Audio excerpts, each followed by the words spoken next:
साईबाबांचे अद्भुत जीवन आणि शिकवण. अध्याय 16 आणि 17. झटपट ब्रह्मज्ञान. हे 2 अध्याय एका श्रीमंत सद्गृहस्थाबद्दल आहेत. त्याला लवकरात लवकर ब्रह्मज्ञान हवे असते. प्रारंभिक. शेवटच्या अध्यायात आपण श्री सोळकरांनी एक छोटीशी शपथ कशी पूर्ण केली आणि ती कशी स्वीकारली गेली ते पाहिले. या गोष्टीतून बाबा असे दाखवतात की कुठलीही छोटी गोष्ट जर प्रेमाने आणि भक्तिपूर्वक अर्पण केली तर ते कसे स्वीकारतात. पण जर ती गोष्ट गर्वाने किंवा घमेंडीने दिली तर बाबा नाकारत असत. साईबाबा हे सच्चिदानंद असल्याने ते बाह्य दिखाव्याच्या गोष्टींची दखल घेत नसत. पण एखाद्याने तीच गोष्ट नम्रतेने आणि लीन वृत्तीने अर्पण केली तर त्याचे ते स्वागत करत आणि ती आनंदाने आणि उत्सुकतेने स्वीकारत. खरे तर साईबाबांपेक्षा दुसरा कोणताही दयाळू आणि उदार सद्गुरू नाही. त्यांची तुलना चिंतामणी रत्न आणि कल्पतरू किंवा कामधेनू यांच्याशी होऊ शकत नाही. कारण ते आपल्याला काय हवे ते देतात, पण सद्गुरू आपल्याला समजण्यापलीकडील अशा गहन मूल्यवान गोष्टी देतात. आता आपण ऐकूया साईबाबांनी ब्रह्मज्ञान मागणाऱ्या श्रीमंत माणसाचा कसा सहजपणे फडशा उडवला. एक श्रीमंत सद्गृहस्थ ज्याच्याकडे घरे, जमिनी, बरेच नोकरचाकर होते, ज्याने बरेच धन संचित केले होते व आपल्या जीवनात संपन्न होता, ज्याचे नाव येथे नमूद केले नाही. जेव्हा त्याने बाबांची प्रसिद्धी ऐकली तेव्हा तो मित्राला म्हणाला की मला खरे तर काही नको, पण शिर्डीला जाऊन मी बाबांना विचारीन. जर त्यांचेकडे ब्रह्मज्ञान असेल तर मला हवे आहे, जेणेकरून माझे आयुष्य जास्त आनंदी होईल. त्याच्या मित्राने त्याला परावृत्त करत म्हटले, विशेषतः तुझ्यासारख्या हावरट माणसाला जो संपत्ती, बायका, मुले यामध्ये आसक्त आहे त्याला ब्रह्मज्ञान मिळवणे ही सोपी गोष्ट नाही. जो एकही पैसा कोणाला दान म्हणून देत नाही अशाच्या ब्रह्मज्ञानाच्या शोधाचे कोण समाधान करेल. मित्राच्या सल्ल्याकडे दुर्लक्ष करून तो शिर्डीला आला. त्याने मशिदीत जाऊन साईबाबांचे दर्शन घेतले आणि त्यांच्या पायावर डोके ठेवून म्हणाला, बाबा, तुमच्याकडे येणाऱ्या सर्व लोकांना ब्रह्म दाखवता असे ऐकल्यामुळे मी एवढ्या लांबून ते मिळवण्यासाठी आलो आहे. मी प्रवासाने बराच दमलेलो आहे आणि जर तुम्ही मला ब्रह्मज्ञान दिले तर माझे सर्व त्रास दूर होतील. मी त्याबद्दल तुम्हाला चांगले पैसेही देईन. बाबा नंतर त्याला म्हणाले, माझ्या प्रिय मित्रा, काळजी करू नकोस, मी तुला ब्रह्म दाखवेन. खूप माणसे माझ्याकडे येतात आणि धन, आरोग्य, शक्ती, सन्मान, घर, रोग बरा करणे आणि इतर क्षणभंगूर गोष्टी मागतात. फार कमी लोक माझ्याकडे येऊन ब्रह्मज्ञान मागतात. सांसारिक गोष्टी मागणाऱ्यांची कमतरता नाही, पण आध्यात्मिक गोष्टी मागणारे खूप कमी आहेत. मला वाटते हा भाग्याचा क्षण आहे की कोणी मला ब्रह्मज्ञान विचारतो आहे, म्हणून मी लगेच आनंदाने तुला त्यातील बारकावे आणि गुंतागुंत समजावून देतो. असे सांगितल्यावर बाबा त्याला ब्रह्म दाखवू लागले. त्याला तेथेच बसवून घेतले आणि कशात तरी गुंतवून ठेवले, म्हणजे तो त्याचा प्रश्न काही क्षण विसरेल असे त्यांना वाटले. नंतर त्यांनी एका मुलाला बोलावले आणि त्याला नंदू मारवाड्याकडे जाऊन 5 रुपये उधार आणण्यास सांगितले. मुलगा गेला आणि ताबडतोब परत आला व सांगू लागला की नंदू वाण्याकडे गेलो होतो, पण तो घरी नव्हता, त्याच्या घराला कुलूप होते. नंतर बाबांनी त्याला बाळा वाण्याकडून तीच उधारी मागायला पाठवले. याही वेळी तो अयशस्वी झाला. हा प्रयोग 2-3 वेळा केला गेला, पण परिणाम तोच होता. आपल्याला माहिती आहे की साईबाबा हे चालते बोलते ब्रह्माचा अवतार होते. मग कोणी विचारेल, त्यांना नगण्य 5 रुपये का हवे होते आणि मग त्यांना ते मिळवण्यासाठी एवढे कठीण का जात होते. वास्तविक त्यांना ते पैसे नको होते. त्यांना पूर्णपणे माहिती होते की नंदू आणि बाळा हे हजर नाहीत आणि त्यांनी ब्रह्म झटपट मागणाऱ्यासाठी वापरलेली एक परीक्षा होती. त्या माणसाकडे नोटांचे पुडके होते आणि त्याची खरोखर इच्छा असती तर जेव्हा बाबा एवढ्या तातडीने किरकोळ 5 रुपये मिळवण्याची एवढी धडपड करत असताना त्याने शांत उभे राहून नुसती बघ्याची भूमिका घेतली नसती. बाबांनी त्याला एक शब्द टाकला असता तर त्याने ती किरकोळ रक्कम बाबांना दिली असती, पण तो ती रक्कम त्यांना देण्यासाठी तयार झाला नाही. अशा माणसाला बाबांकडून जगातील सर्वात मोठी गोष्ट म्हणजे ब्रह्मज्ञान हवे होते. दुसरा कोणी बाबांवर प्रेम करणारा असता तर त्याने बघ्याची भूमिका न घेता त्यांना लगेच 5 रुपये काढून दिले असते. त्या माणसाच्या बाबतीत असे काहीच घडले नाही. त्याने पैसे काढून दिले नाही, पण शांत बसला. त्याला जाण्याची घाई होती, म्हणून तो लगबगीने बाबांना म्हणाला, बाबा कृपया मला ब्रह्मज्ञान लवकर द्या. बाबा उत्तर देत म्हणाले, मित्रा, तुला कळत नाही का, इथे बसून जी मी ही सर्व तयारी करतो आहे ते तुला ब्रह्मज्ञान समजावून सांगण्यासाठीच आहे. थोडक्यात ब्रह्म कळून घ्यावयाचे असेल तर 5 गोष्टी अर्पण कराव्या लागतात. त्या म्हणजे पंचप्राण, 5 ज्ञानेंद्रिये, मन, बुद्धी आणि अहंकार. हा ब्रह्मज्ञानाचा मार्ग जो आत्मसाक्षात्काराकडे नेतो. कठीण किंवा वत्सऱ्याच्या टोकावरून चालण्यासारखा आहे. साईबाबांनी मग या विषयावर मोठे प्रवचन दिले. येथे त्याचा आशय दिला आहे. ब्रह्मज्ञान किंवा आत्मसाक्षात्काराची पात्रता. सर्व माणसांना आयुष्यात ब्रह्म बघता येते किंवा समजतेच असे नाही. त्यासाठी काही योग्यता असणे जरुरीचे आहे. मुमुक्षु किंवा मुक्त होण्याची तीव्र इच्छा.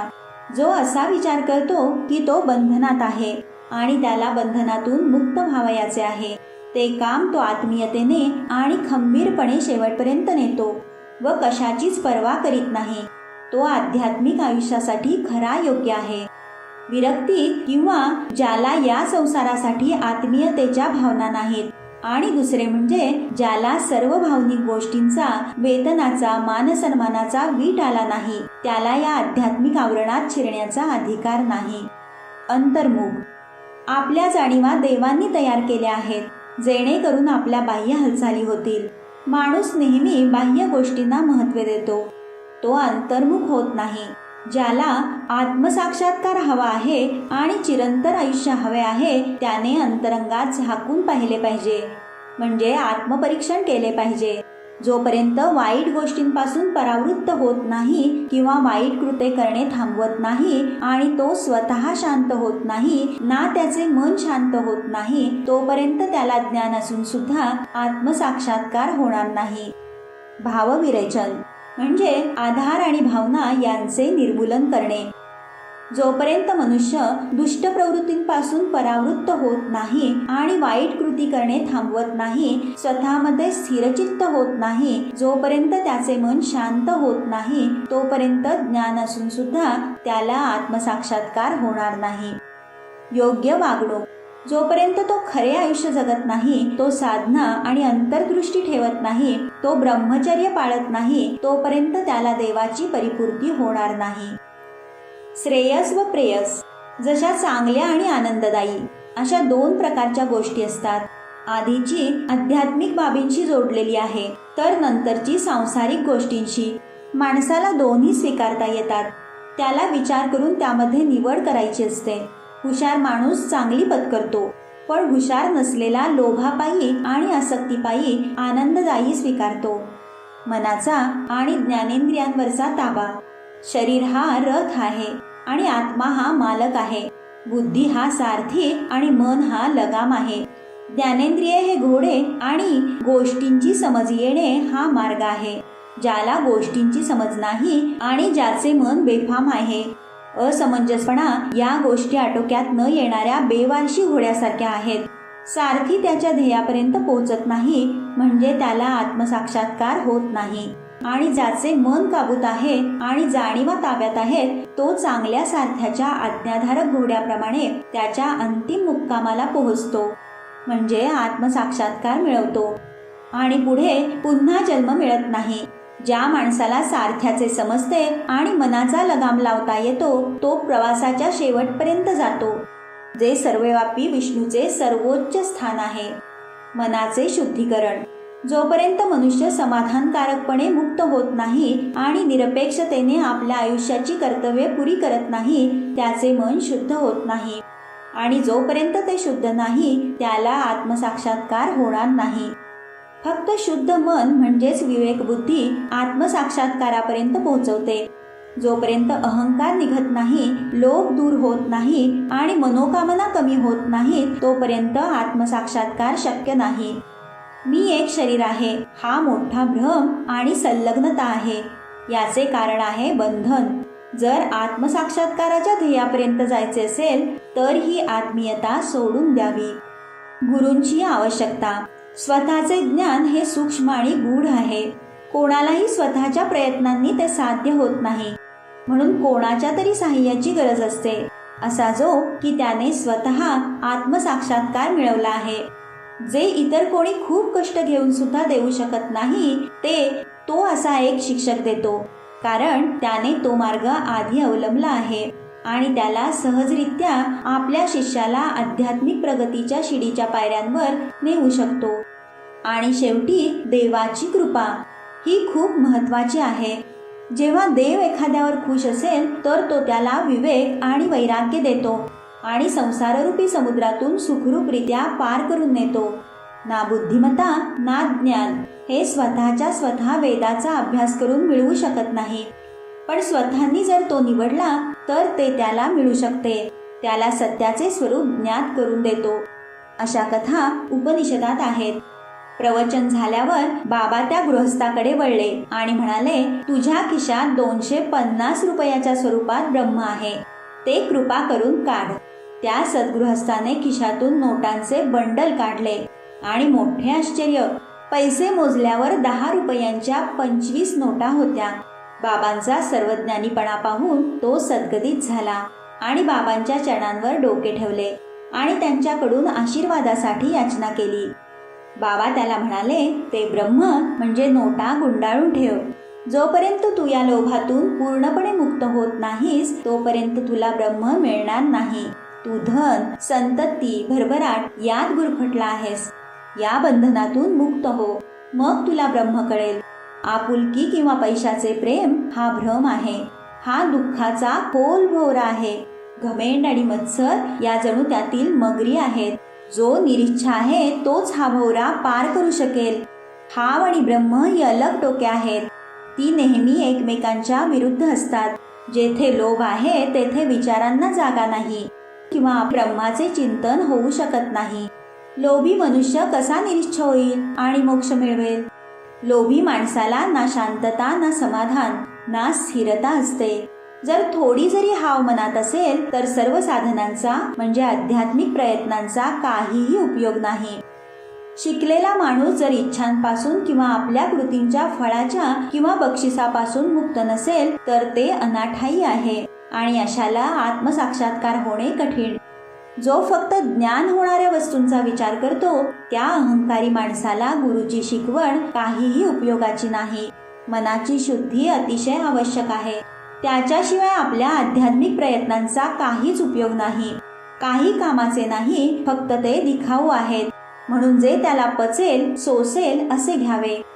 माझी तिजोरी भरलेली आहे आणि मी कोणालाही त्याला हवे ते देऊ शकतो, पण मला पाहावे लागते की ते बक्षीस घेण्याच्या योग्यतेचा तो आहे की नाही. जर तू माझे बोलणे काळजीपूर्वक ऐकलेस तर तुला त्याचा फायदा होईल. या मशिदीत बसून मी कधी खोटे बोलत नाही.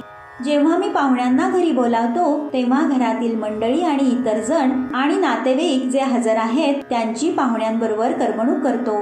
म्हणून त्यावेळी मशिदीमध्ये जे हजर आहेत त्यांनी बाबांच्या आध्यात्मिक मेजवानीचा लाभ या श्रीमंत माणसाबरोबर घ्यावा. बाबांचे आशीर्वाद घेतल्यावर तो माणूस मशिदीतून समाधानाने आणि आनंदाने गेला. बाबांचे विशेष गुण. बरेचसे संत आहेत जे मुक्ती आणि मोक्ष प्राप्तीसाठी घरात, अरण्यात, गुहेत, आश्रमात एकटे राहतात. ते इतरांची पर्वा करत नाहीत आणि सदैव स्वतःमध्ये तल्लीन असतात. बाबा अशांपैकी नव्हते. त्यांना घर, बायको, संतती, नातेवाईक किंवा लांबचे सुद्धा कोणीही नव्हते. तरी ते या संसारात राहिले. ते 4-5 घरी माधुकरी मागत, कडुलिंबाच्या झाडाच्या बुंध्यापाशी बसत आणि लोकांना संसारात कसे वागायचे ते सांगत. असे संत विरळा असतात की हे दैवी दृष्टी प्राप्त होऊन सुद्धा लोकांच्या कल्याणासाठी जगले. साईबाबा यात अग्रेसर होते आणि म्हणूनच हेमाडपंत म्हणतात, पुण्यशील आहे तो देश, ते कुटुंब आणि पवित्र पालक, जेथे हे असामान्य, अलौकिक, मौल्यवान शुद्धरत्न जन्माला आले. श्री साईंना नमस्कार. सर्वांना शांती लाभो.